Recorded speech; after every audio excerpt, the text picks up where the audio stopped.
Trail and ultra runners, what is going on? What's happening? Welcome to another episode of the Koopcast.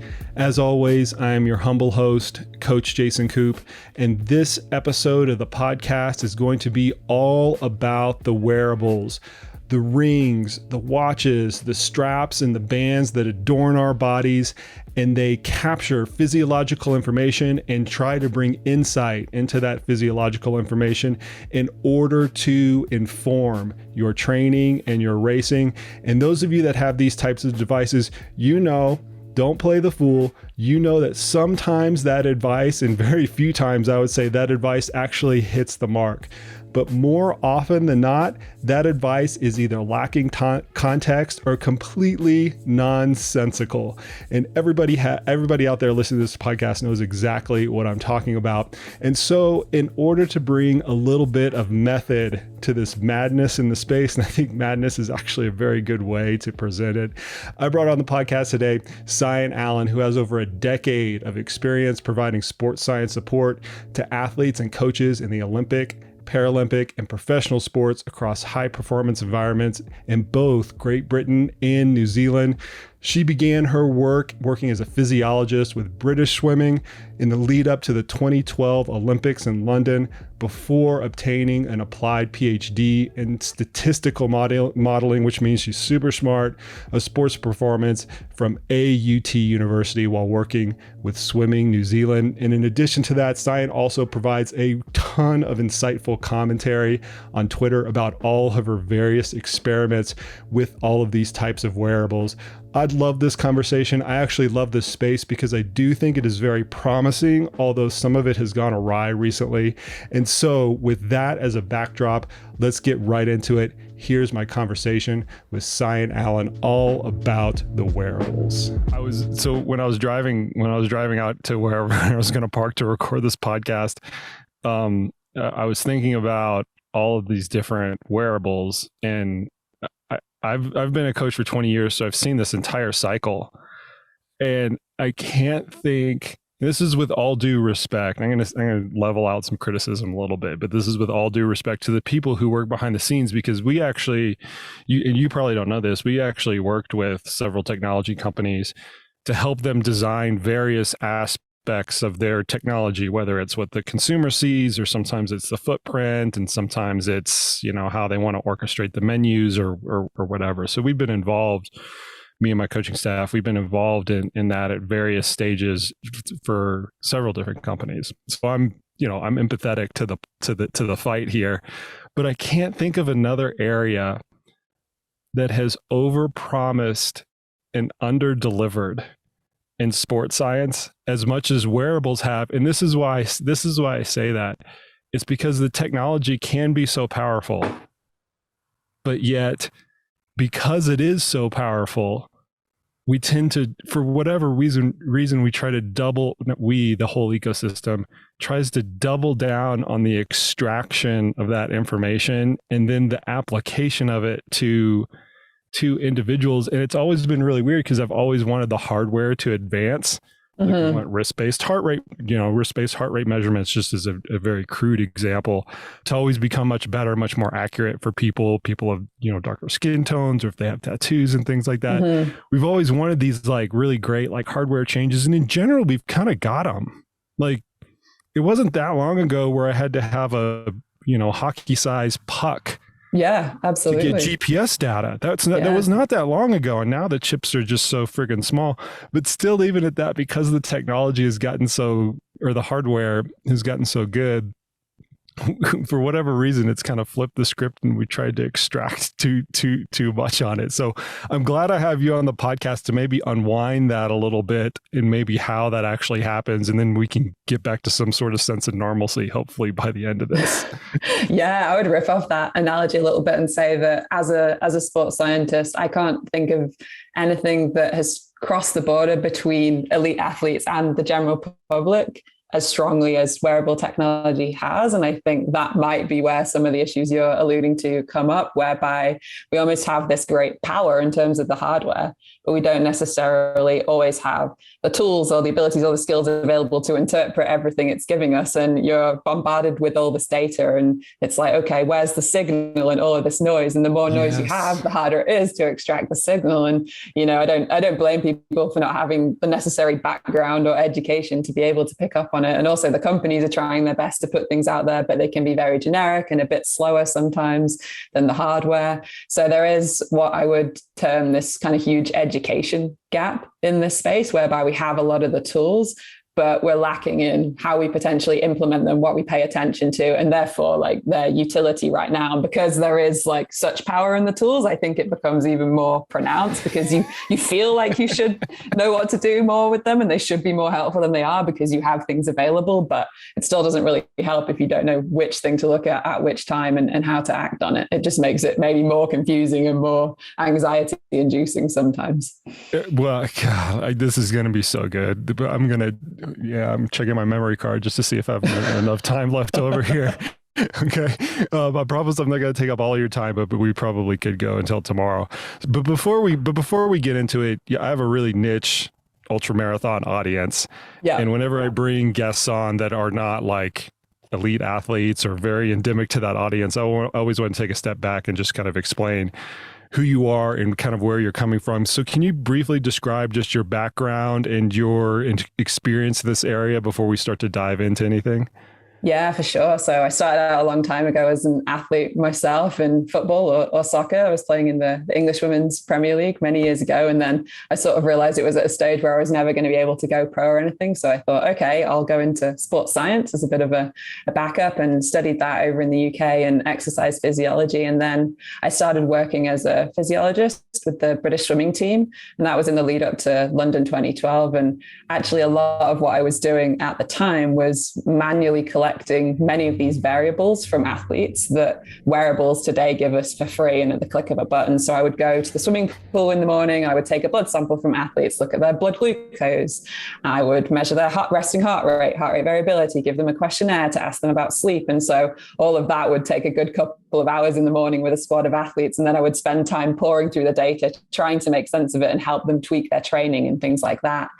And after a couple of years of doing that, I started to realize, hey, like there's so much here. I actually need better data analysis skills to understand these data to actually help these athletes make sense of it. And so that prompted me to move to New Zealand. And I did my PhD there with the New Zealand swimming team, looking at data analytics on sports performance data and athlete monitoring data and those kinds of things. And then ended up staying there for a few more years, working through to the Rio Games.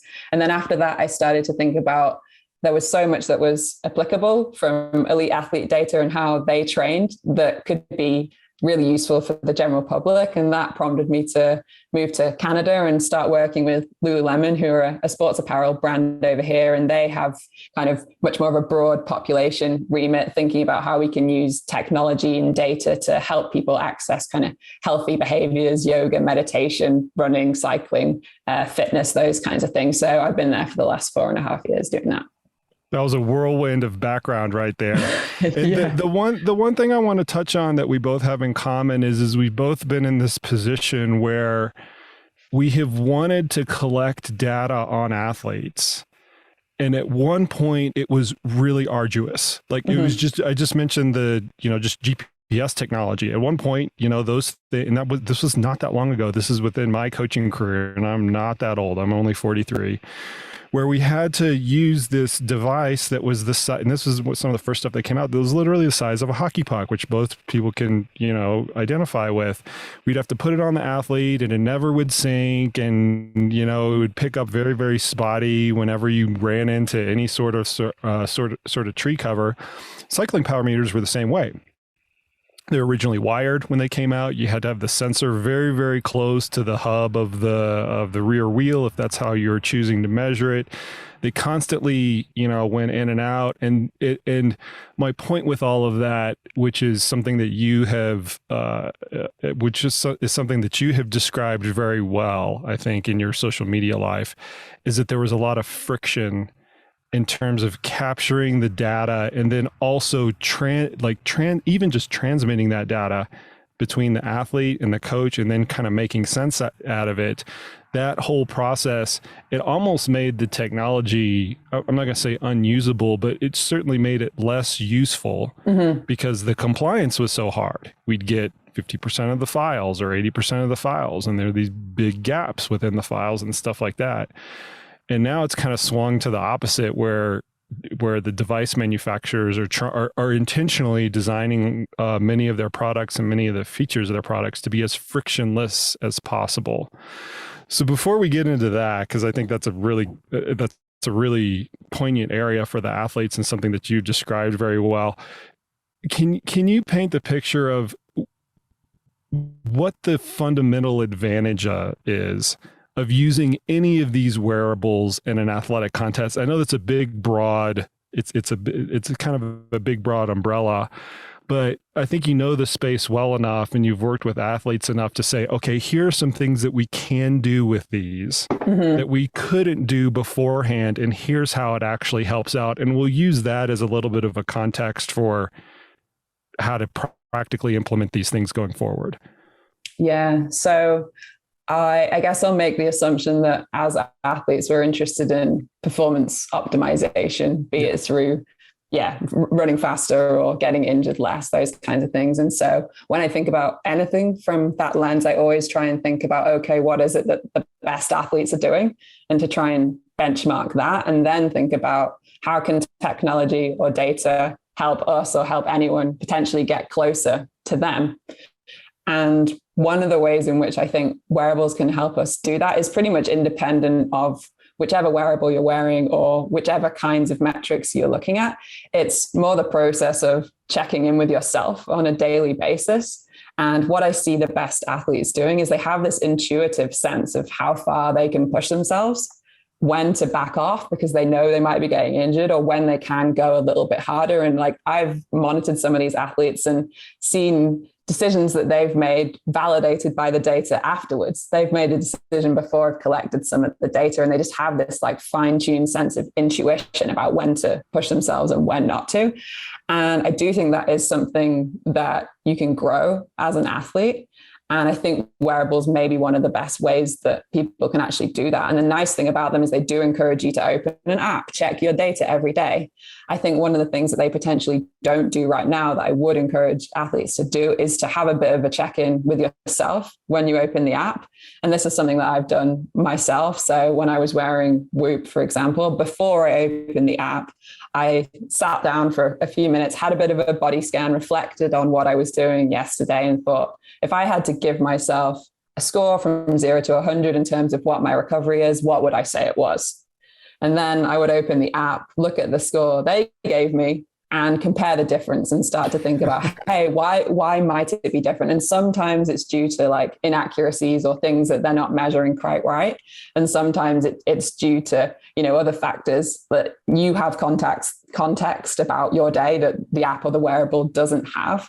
And what that process does is it helps you kind of pay attention to cues in your body, which are some of the signals that sometimes the wearable is picking up on, but sometimes say if, what happens if your watch runs out of battery during a multi-day race or something, or you lose your ring 5 days before an event and then you're on your own.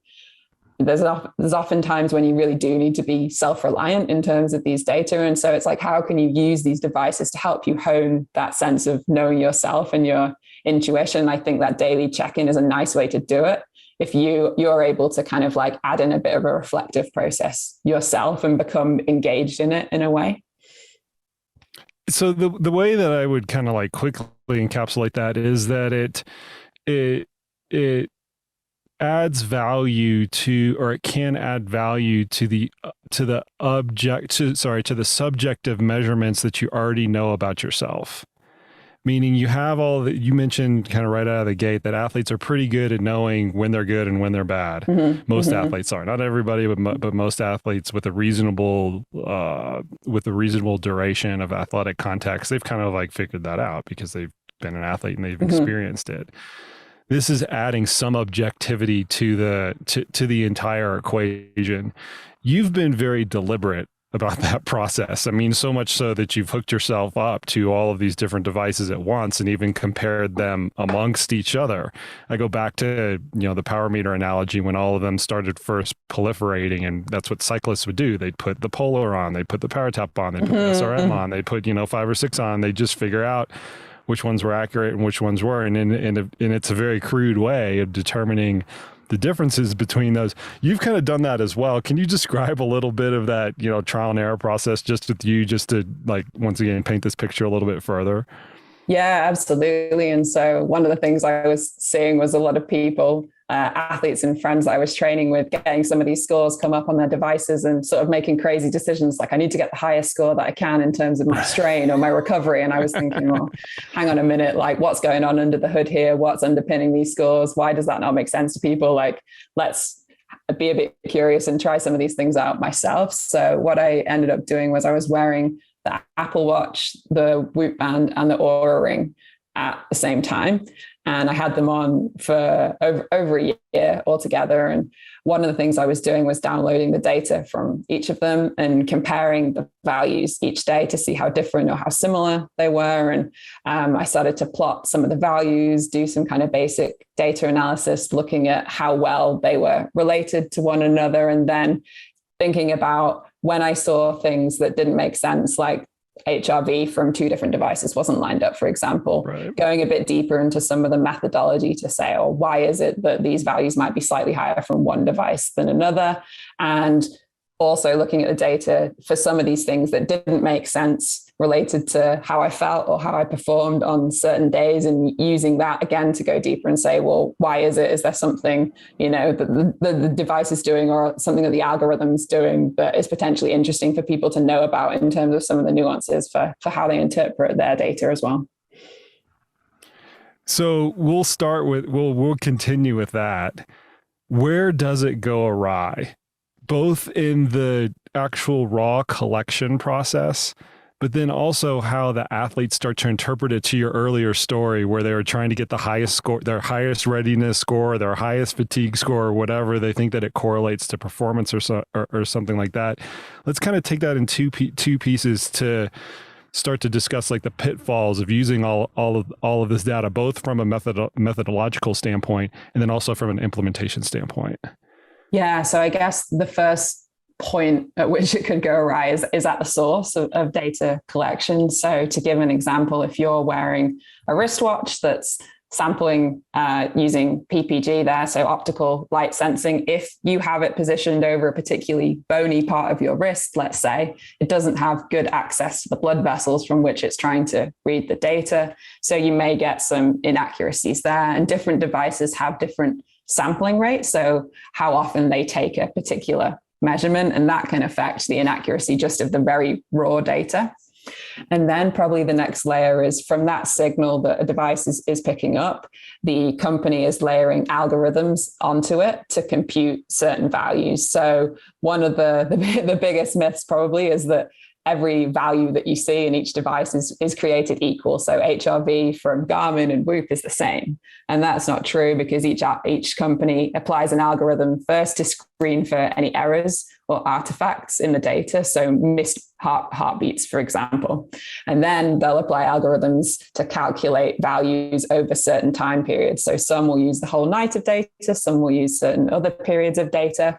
And so you're seeing different values, which potentially can mean different things for different people. So that's another source there. And then sometimes you're combining these variables to give an overall metric or an overall score, like a recovery score, or a stress score, or a readiness score. And so that's actually interesting, because if you have any kind of error earlier on in the process, when you combine different metrics and different scores, something happens called compounding, which is basically you're just adding sources of error together. So you get more and more error, the more you kind of transform the data. And by the time you get to some of those scores, it can potentially be confusing, because you don't necessarily know where they're coming from. You don't know everything that's contributing to them, how much error is involved in them. You don't know if my score goes up by 2 points, is that something that I should pay attention to? Do I need to wait for it to go up by 10 points? And you don't really know what's under the hood. So it's really hard to interpret and to act on. I'm always reminded of one of the original attempts at this, or at least one of the original modern day attempts at this, which was a system called Omega Wave that started to gain a lot of traction kind of in the late 90s and in the early 2000s. That it was one of the, at least in my coaching career, it was one of the first companies that tried to take this multifactorial approach of, we're going to look at these different areas of your biology or physiology with this type of snapshot. And they were using heart rate variability and EKG measurements and things like that. We're going to take all of these and combine them into whatever alchemy that they decided to combine it with. And I'm using that word very deliberately. And we're going to give the coach or the athlete this stoplight system, right? Red, yellow, green. This is how you should work out hard this day. You should take it easier on this day, and you should take this day off. And I think the evolution of that over the course of years is a really good reflection of the industry, because they took that initial red, yellow, green stoplight system across the entire athlete for everybody, every type of athlete, wrestlers, combat sport athletes, endurance athletes, you kind of name it, all got the same stoplight system. Now they've divided that stoplight system up into kind of like 4 quadrants, right? A strength quadrant, a power quadrant, an endurance quadrant, and I can't remember the other one off of the top of my head. But my point with that is they're trying to say that we can't put this into one singular stoplight system. Let's try to create some more detail and create a stoplight system across these different areas of physiology, to which I still go back. You still have the same fundamental problem. You're still combining things that shouldn't be combined into a quote unquote score that has very little basis to it. Yeah. And I would say probably my biggest fundamental issue with these kind of scores is the question of validity. And what I mean by that is, as far as I know, there hasn't been any research studies or published evidence that say, if I change my training based on this score, I will perform better than I would have otherwise, or perform better than I would have if I change my training based on the raw data. So like an HRV metric on its own, or RPE, for example. And there are some studies that have looked at doing that with HRV successfully. And so until those papers or evidence is shared, I still have this big question mark in my mind of, yes, it would be so much easier for my life to use this score and change how I do my training, but is it any better? And that often comes, months, weeks down the road. If you're looking at doing a big race or a big performance at the end of the year, you don't get that validation straight away, even if you feel like the session went really well. So another big issue for me with these scores is are you recovered? What are you recovered to do, or what are you ready to do? And being ready to run a race, or being ready to adapt to a training session, or being ready to do a session without getting injured are very different things. And so even if you're doing strength, power, endurance, those are still very different training goals. And so I think there are a lot of subtleties and layers to it that are hard for technology to always estimate at a very individual level, which is where I go back to this kind of education gap of oftentimes needing someone like a coach to help you interpret these things to make the decisions that you need to make that are actually best for your training on that day. Yeah. So when I boil this down to a coaching perspective, I really want to hear your thoughts on this. Is you have 3 basic fundamental ways that you can drive the training process. And these are not mutually exclusive. As a coach, you're trying to determine how much of each flavor you're pouring into the cup, so to speak.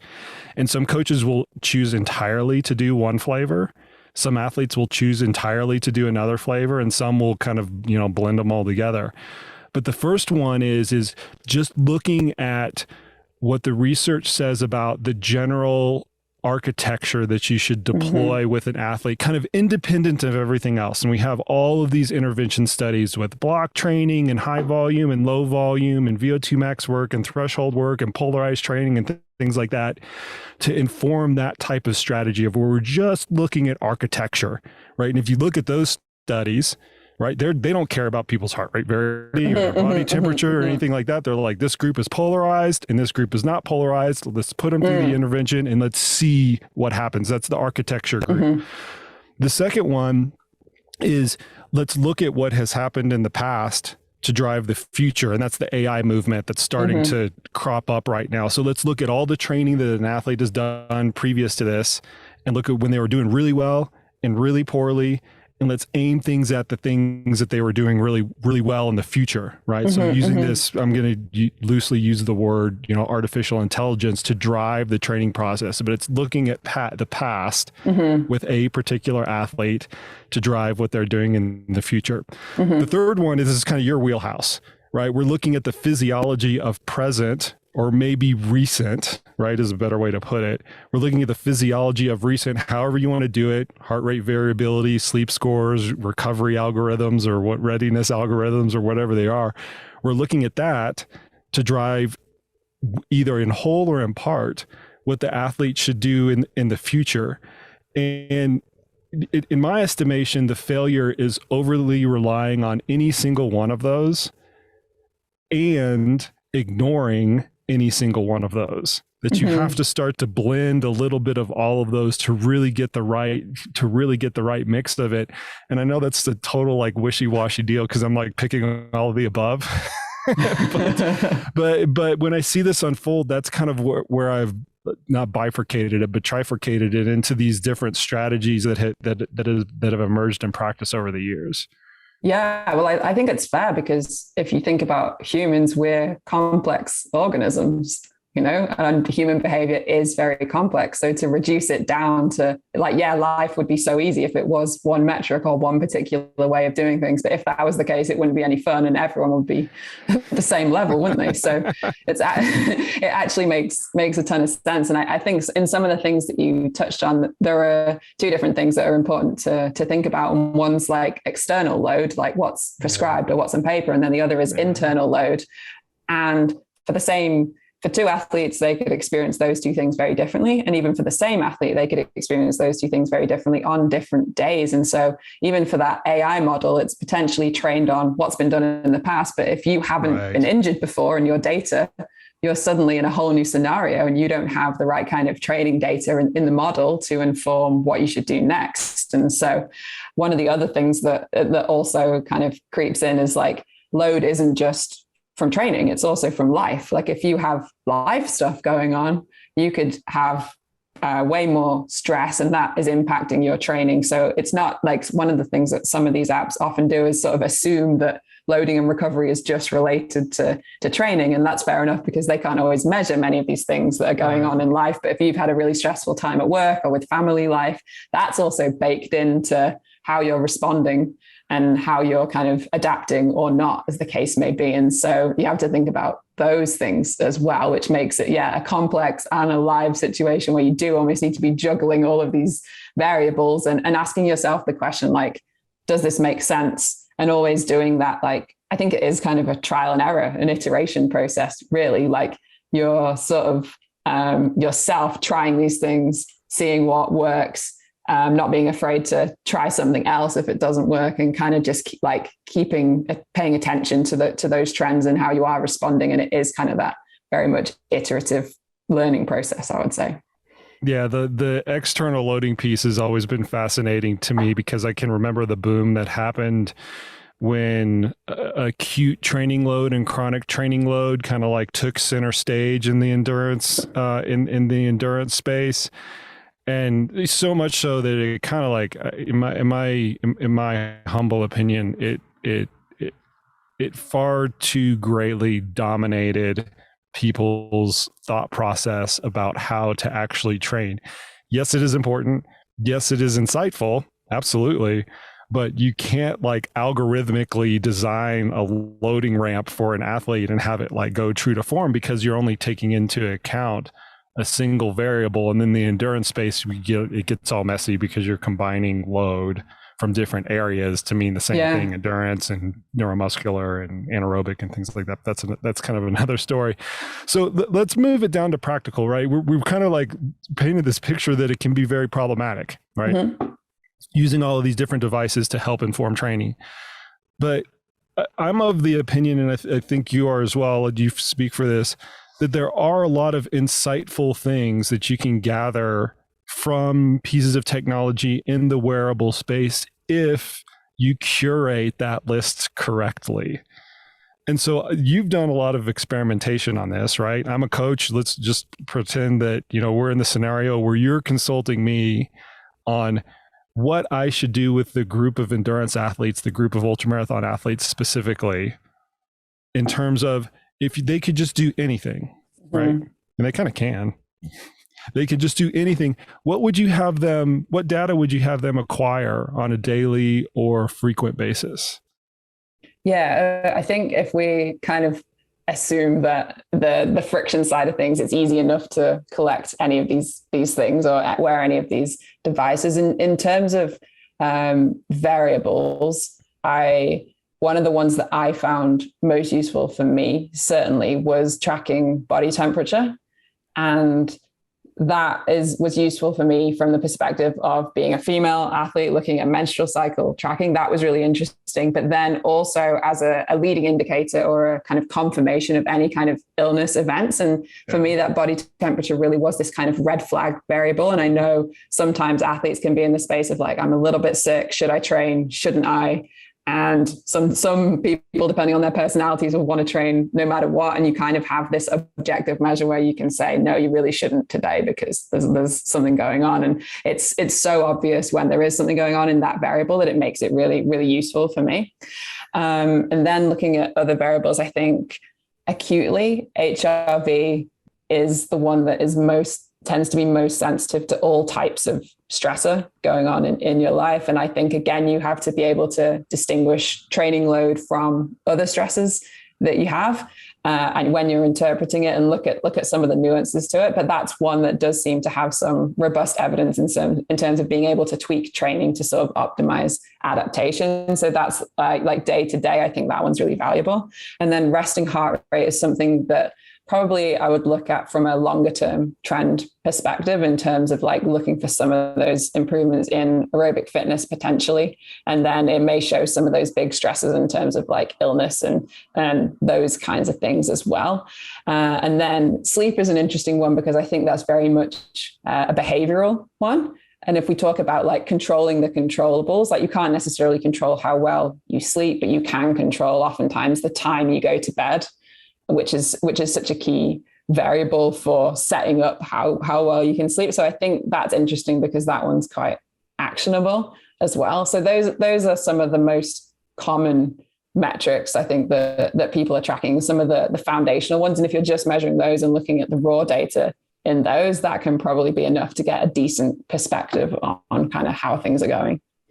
I want to bring out the caveat of the raw data, right? Because ultimately the combined scores that we're mentioning, they're usually taking all of these, and in many cases, some of them, and combining them in some form that's proprietary. So like you said, we don't really kind of know what's under the hood.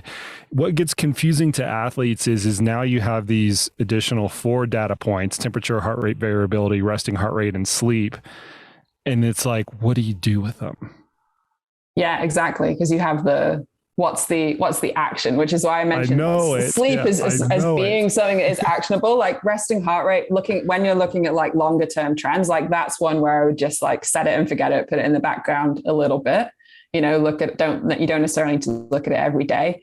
And the body temperature is like that red flag metric where, probably 90% of the time you can ignore it, but when something's up with it, that's when you pay attention to it. So, but then you've got something like HRV, where if you are looking to make an action in terms of like tweaking training, and you're looking at what state is your body in terms of that physiological status. Like if you were just paying attention to one of those, potentially you could pay attention to that one and use that as much as it's a very nuanced metric in that higher isn't always better, but there are some very good apps like HRV for training and those kinds of things that can really help you interpret these apps and understand for you what's normal.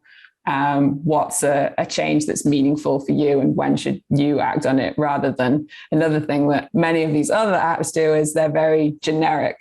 They're not necessarily looking at how much you've changed compared to where you were last week, last Right. month, whatever. And so if my HRV goes up by 3 points, is that a meaningful change for me, or is that just error of measurement in the device? And so one of the nice things that you do see in these apps like HRV for training is what your normal range is. And so, you know, when you're outside that, above or below it, then there's something up, and then you should think about, okay, maybe I go a bit harder, or I take it a bit more easy. Yeah, from a practitioner standpoint, I treat things very similar, where sleep is the behavioral cue. Mm-hmm. And more often than not, you're just trying to educate the athlete on make sure you're going to sleep at the right time, and, you know, you're waking up at the right time and things like that. And then if we have any sort of like sleep banking, I'm going to use that word and somebody's going to yell at me for it, but I'll still use it. If we use any sort of sleep banking types of interventions, we might use that as an anchor point for that. But it's only going to impact training if we see something super dramatic in it. Mm-hmm. Outside of that, temperature, it's almost kind of like a binary thing, right? If you, like you mentioned, if you see it's a leading indicator of being sick. If I see that, I'm just going to back off immediately, because even if it's wrong, I'm going to make that training up 3-4 weeks down the line anyway. Mm-hmm, and I'd rather not just roll the dice, you know? Yeah. There's a risk involved in it. Yeah, exactly. I just look at it and I'm like, okay, fine. We'll just do it at some other point.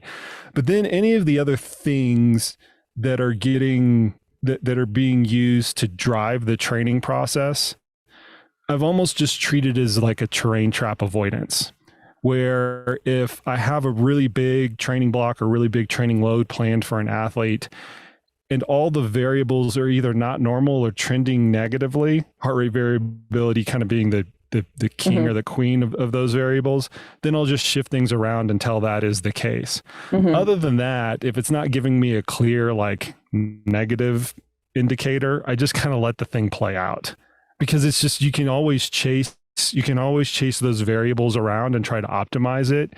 And it goes back to my earlier statement of, do you let architecture drive things, or do you let physiology drive things, or do you let AI drive things? I don't think you can let any of those dominate at any one point in time unless they're really strong indicator arrows. So if I have really strong architecture, I'm not going to let the physiology, heart rate variability or whatever it is, trump that unless it's super obvious, obvious that they should be backing off. And then it's like an okay deal, because I know I'm going to make that training up later down the road. Yeah. And I think this is actually a really good point, because you can spend a lot of time as a coach or as an athlete overthinking that. Oh my God. And for me, like as a sports scientist, we don't just think that like performance is the only currency that we're dealing in. Time is also such a big currency, and energy and effort. And you can be expending a lot of time and energy and effort on some of those like very small things where you're like, hey, what are the big rocks? Let's put them in the jar first, and let's just trust ourselves. And, you know, if something goes wrong, then we learn and we iterate and we improve our process. But you have to think about what you're giving up as well when you're spending so much time potentially agonizing over some of these things. So I think that is like a nice approach from many perspectives. Yeah.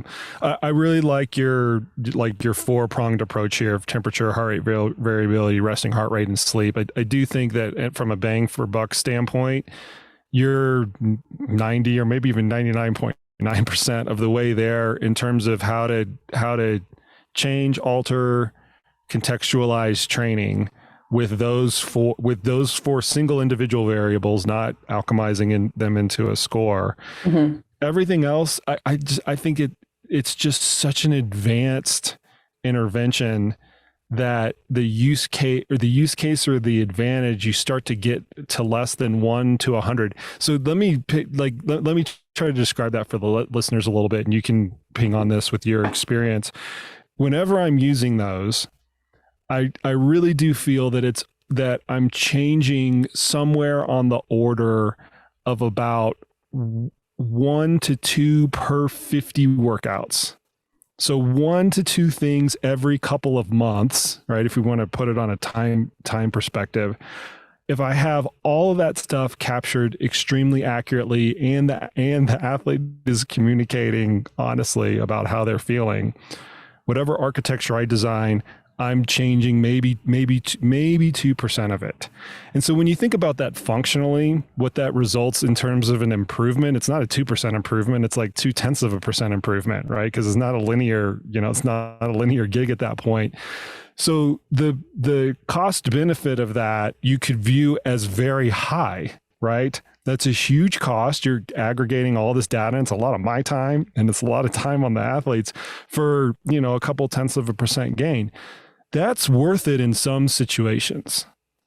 We can talk about the Olympics and how, those performances are separated by 0.1% and things like that. In almost all other cases, not to demean or downplay, everyday athletes. But if you like gathering that information, if it's, satiating your curiosity, great. But if you want to talk about the performance outcome, you just have to be honest with how much you're changing, and then how much that change impacts the actual performance, with one caveat. And this is why I look at this through the lens of train trap avoidance. If you change something that is a really big deal, you don't overload the athlete too much and they have to take weeks off or something like that. Missing that one terrain trap sometimes is worth all of the hassle of gathering the data, because it's worth more than that 2 workouts that you actually are changing every couple of months. So I wanted to know your kind of like your take on that, on the, because you've written about this a little bit before, on the friction versus the reward side of the equation, in terms of what we can actually expect from an improvement from looking at all of these things. Yeah. And I think it's important to remember that oftentimes these devices aren't necessarily made for you as an ultra endurance runner or you as an Olympic athlete. They're almost made for everyone. And so there are some people who know very little about their physiology that really do benefit. They get maybe 50% improvement, or that cost benefit analysis ratio is a lot higher. And so it's not like completely useless for everybody, but you have to look at kind of where you are as an individual and how much you do know about yourself, and whether you use it as a learning process or not. But in terms of the friction and ease side of things, I think this was while harking back to when I was collecting those variables manually from athletes. We were asking them to come to the pool an hour earlier than they were training, which they were training at 6 a.m. So they were getting up much earlier. And you could argue that they would probably have been better spending the time sleeping than collecting these variables. And so we didn't actually end up doing it every day. We would just do it for some intense training blocks or some specific periods. And so again, you have to think about some of the trade-offs. And now that problem is much less, and that's due to lower friction that some of these devices have enabled. So you're almost getting like free data. Let's say you're wearing a watch or a ring overnight. You don't have to do anything extra to it. It's already collecting your sleep, your HRV, that kind of thing. So that's what I mean by friction, in terms of how easy is it to use, for one, how durable is it? Like, how long will it last? You don't want these devices breaking every 3 months and you have to replace them. How comfortable is it? Like, can you wear it when you're training? Can you wear it when you're asleep without you feeling like, oh God, I can't sleep, it's too uncomfortable. And then sort of how affordable is it, I guess, because some devices are out of the price range of many people. And so thinking about those things in terms of yes, these days it is pretty possible to kind of set it and forget it with many of these things, which can be good and bad, because you want some level of engagement with it. Otherwise, you're just wearing it and maybe you are forgetting about it and it's not actually useful. But then on the other side of the spectrum, you have potentially people falling into this trap of becoming obsessed with some of the data, whereby you're constantly refreshing the app, or you're constantly looking at oh God, what's my sleep score going to be? And you get so anxious about it that it actually stops you from having a good night of sleep. And so when I think about that, I often think about what's the kind of temperament of the athlete that you are, or the athlete that you're working with, and how are they actually set up to respond to or deal with some of these kinds of things. And that can be very different for different types of athletes. And another thing that I've also seen or worked with athletes on in this space is using the data that they're collecting as a point of confidence. So, for example, what I mean by that is they might actually have some bad scores, some bad sleep scores, some bad HRV scores, and then they do a training session. They actually do quite well in that session. And that is possible sometimes, because I think about what happens when you wake up on the day of a race and your watch tells you, oh no, you should take a day off. You shouldn't race today. And it's when you're an Olympic athlete or a high level athlete, you have to do that race on that day. And so how can you actually use these data to help athletes believe that you do still have the ability to perform well despite one bad day of scores? And yes, it's different looking at trends over time, but I think there are some valuable uses of these data to those extents as well. Yeah, whenever I get an athlete that starts getting very that starts focusing on some of the recovery scores or the heart rate variability scores and things like that, I take the first opportunity I have, and there will be one, because this happens, as you mentioned, the first opportunity I have to point out when they shouldn't have performed very well according to whatever metrics they're looking at, readiness scores or heart rate variability or whatever, whenever that opposition exists. The metrics say they don't perform very well, but yet they do perform very well. I intentionally overemphasize the value of that workout and how awesome they were on that one particular day, because I realize what I don't want to have happen, and I've made this mistake of not doing this before, and it's bitten me, that when they wake up race day and they look at their readiness score and it's in the tank, I mean, you might as well just not race at that point. Like, it's just like, it so psychs them out. And that happens in training a lot.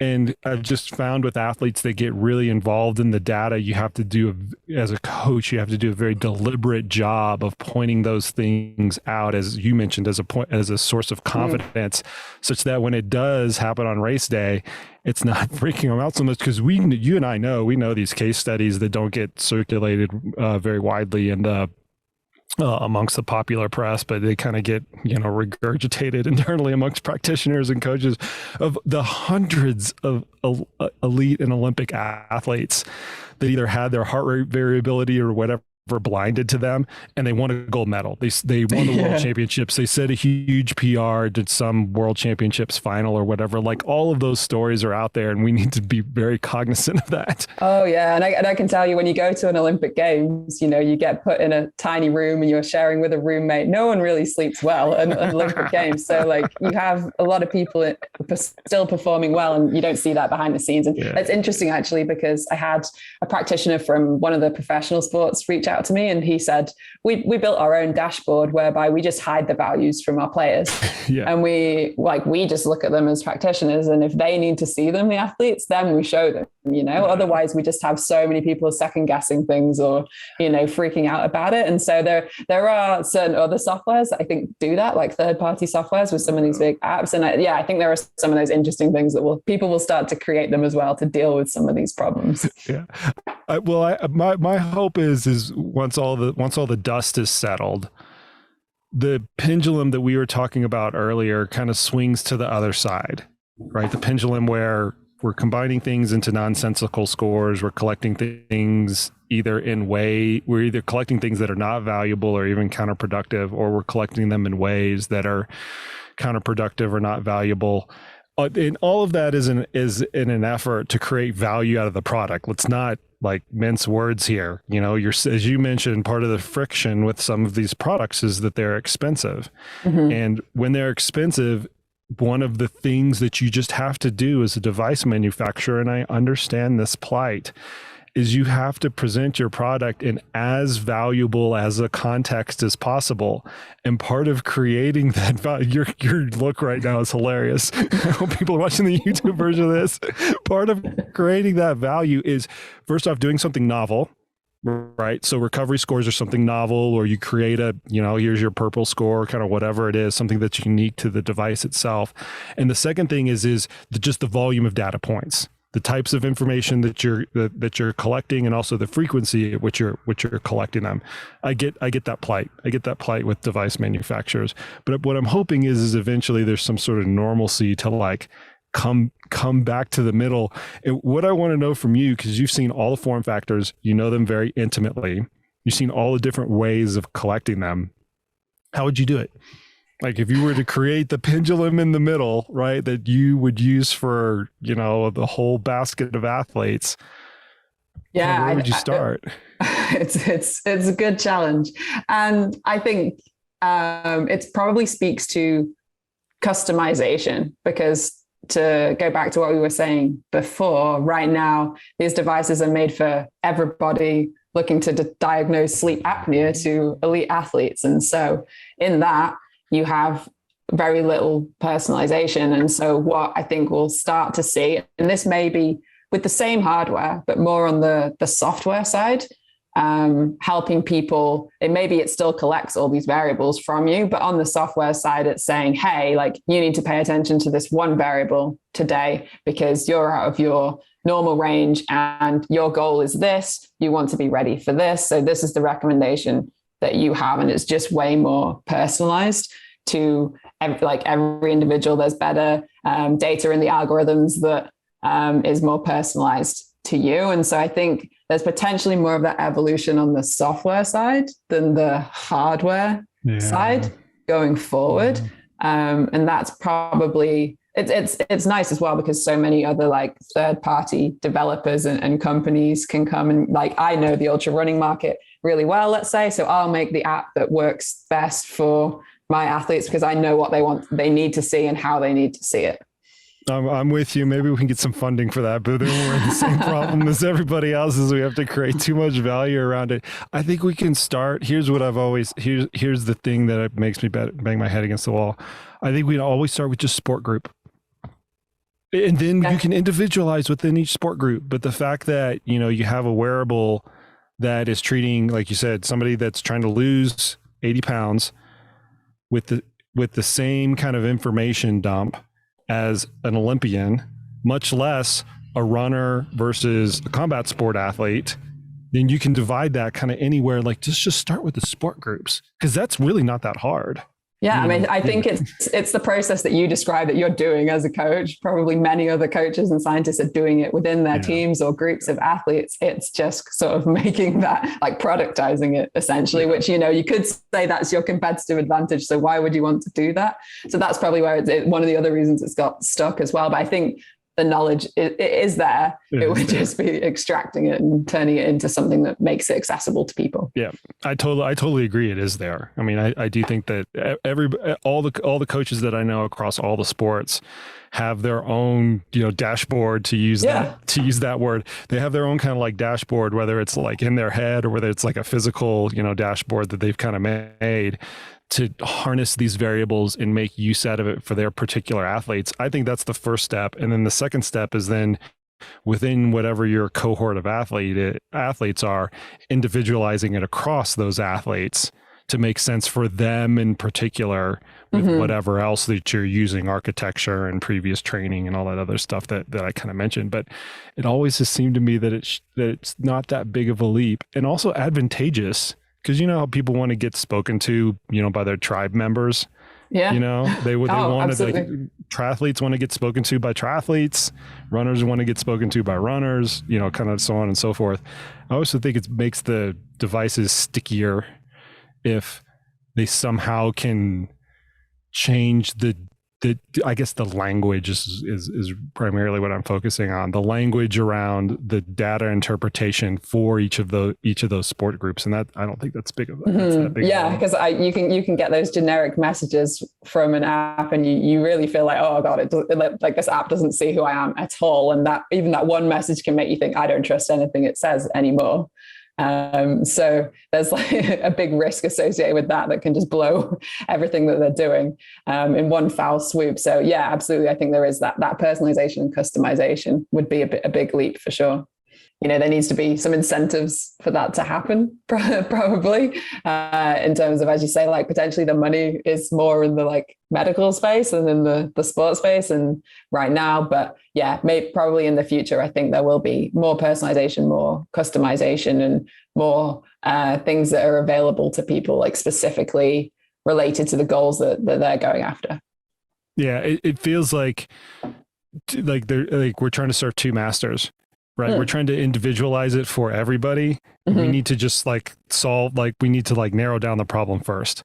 Like, let's just get the athlete buckets first, and then we can work on the individualization, but trying to do both at the same time is kind of proven out already that it's just it's too complicated of a problem to solve right now because the advice that is being dished out in many cases, not all cases, but in many cases, it's so generic for everyone that it's specific to no one, as you mentioned at the onset of this podcast. Yeah, you try and be all things to all people and you end up being nothing to no one. And sometimes you think, just give me the raw data. You don't need to send me a message that goes with it right now, because you might be doing yourself more harm than good in terms of how it's interpreted. It's easy to even insult people or make them feel not very good about how the training went and those kinds of things that, potentially they don't necessarily need to do that right now. So yeah, like as much as you can, I would say, spend more time looking at the raw data and trying to make sense of it with a coach or someone who actually has more of your context, so they can make those decisions or recommendations more so suited to you. And the quintessential example of that is what I sent you before we got on the horn here. It was a message from my Garmin the day after I ran the Hard Rock 100, which was a 33-hour run for me, telling me that I did not have a very restful night's sleep, so I should recover more, which the advice is actually correct. Right. Yeah, I mean, yeah. that's like, sure, I'm absolutely going to do that. I can't fault you there, but my sleep was shit because I ran all night. Yeah, like, you should probably know that because you can see that I was doing that. Anyway, that's a brilliant place to leave it. I really appreciate this conversation. This is really fun. I think we could go all day. Maybe we'll have to have a second round once the technology improves by a step. Then we can come back and go. Yeah. We'll have to reevaluate it and how we use it then. And that's a great place to end it, because I think these things are improving rapidly all the time. And so it is very much a moving space. And some of the problems that exist today might not exist tomorrow. And I am very optimistic about what that future looks like. And a lot of the rationale behind me sharing some of these things is to try and help drive these things forward and make them better for people and for certain groups. So yeah, just thanks very much for having the conversation. And I would just encourage people to be curious and be open, but be a little bit skeptical if something doesn't make sense, then there's probably a good reason for that. If something's too good to be true, there's probably a good reason for that as well. So use your intuition and just do what works for you. That's brilliant. You're a very insightful Twitter follow. I get a lot out of just the content that you put out on that platform. Where else can the listeners find out more about you and where to follow you? I think Twitter is the best place. So I'll just try and share as much as I can about what I'm learning and my kind of observations and experiences on there. So it's Dr. Sian on Twitter. And I've got some of the threads that you mentioned in the past comparing different devices. You can find them on there and reach out to me as well if anyone has any questions. Awesome. Thank you for coming on the podcast. I really appreciate it, and keep cranking out that content. It is gold. Really good stuff. Absolutely. Thanks for having me. All right, folks. There you have it. There you go. Much thanks to Sian for coming on the podcast today and trying to untangle this big mess that we've gotten ourselves into in terms of all the data that we are collecting from our bodies through these various wearables and how to make sense of it all. And after I got done recording this podcast, this one thing very abruptly came to light to me. We've been trying to alchemize things in sports science and in endurance sports for forever. And we can go back to acute training load and chronic training load and kind of the original genesis of this, which is the TREMP score, which is a heart rate based mechanism of quantifying training load.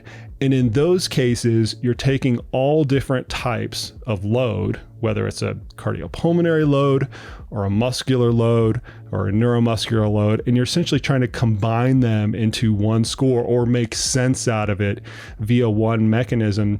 And when I first started working as a coach and we started using chronic training load and acute training load, which are terms coined in the Training Peaks vernacular, we started realizing very quickly that sometimes the intensity component and the volume component of that load, which were combined into the scores, did in fact need to be separated. And I'm starting to think that this parallel of trying to separate all of these different types of variables, where you are collecting them all and they all mean different things across different time frames. I'm starting to think that parallel is going to hold true in the recovery space, and in addition to that, the wearable space, where we're collecting all these metrics and trying to combine them, when in fact we need to be doing just the opposite, separating them out in order to extract their true meaning.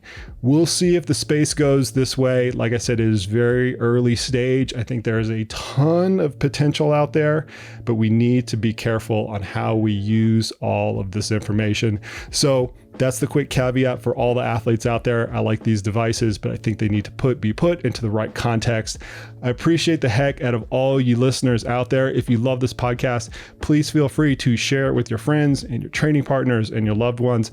I always appreciate getting this out to a much broader audience. And one of the great advantages of not taking on any sponsors is I can bring on people like Sian, and we could talk about these wearables and the information that they are trying to extract with a completely unfiltered and honest tone so that you guys ultimately get the best information. That's it for today, folks. And as always, we will see you out on the trails.